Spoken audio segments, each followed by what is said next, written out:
പട്ടാമ്പി നീള ആശുപത്രി മുതൽ IPT വരെയുള്ള റോഡ് നവീകരണം ഉടൻ പൂർത്തിയാക്കണമെന്നും വാടാനംകുറിശി റെയിൽവേ മേൽപ്പാലം എത്രയും വേഗം യാഥാർത്ഥ്യമാക്കണമെന്നും കോൺഗ്രസ് ആവശ്യമുന്നയിച്ച് ഓങ്ങല്ലൂർ വാടാനംകുറിശി മണ്ഡലം കോൺഗ്രസ് കമ്മിറ്റികളുടെ നേതൃത്വത്തിൽ വാടാനംകുറിശി റെയിൽവേ ഗേറ്റ് പരിസരത്ത് പ്രകടനവും പൊതുയോഗവും നടത്തി.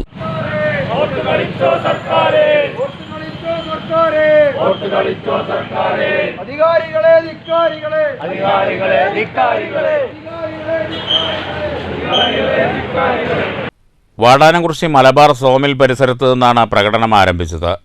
വാടാനംകുറിശി മേഖലയിലെ വ്യാപാരികളും യാത്രക്കാരും കുറേ മാസങ്ങളായി പൊടിശല്യം മൂലം വലിയ ദുരിതത്തിലാണ്.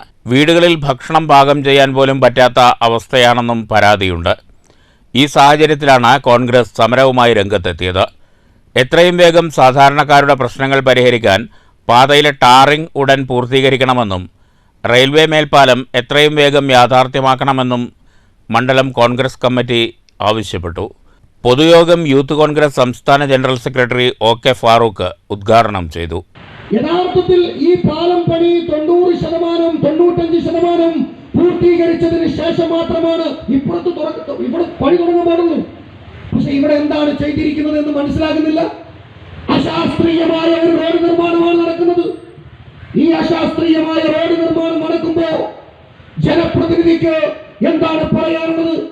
3.5 വർഷം കഴിഞ്ഞു ഈ പട്ടാമ്പി മുതൽ ഒരുപക്ഷെ ഈ കൊളപ്പുള്ളി ഈ വാടാനംകുറിശി വരെയുള്ള റോഡിന്റെ ഏതെങ്കിലും ഒരു സ്ഥലത്ത് 100 മീറ്റർ ഒന്ന് റോഡ് ടാർ ചെയ്യുമ്പോൾ വന്ന് ഫോട്ടോ എടുക്കുന്ന പണിയല്ലാതെ വേറെന്ത് പണിയുണ്ട് ഈ പട്ടാമ്പിയുടെ പ്രിയപ്പെട്ട MLAക്ക് എന്ന ചോദ്യമാണ് ചോദിക്കാനുള്ളത്.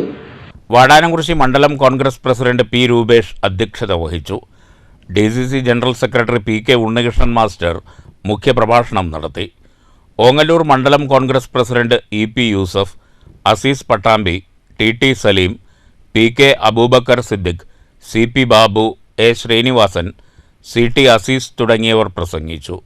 News bureau, Pattambi.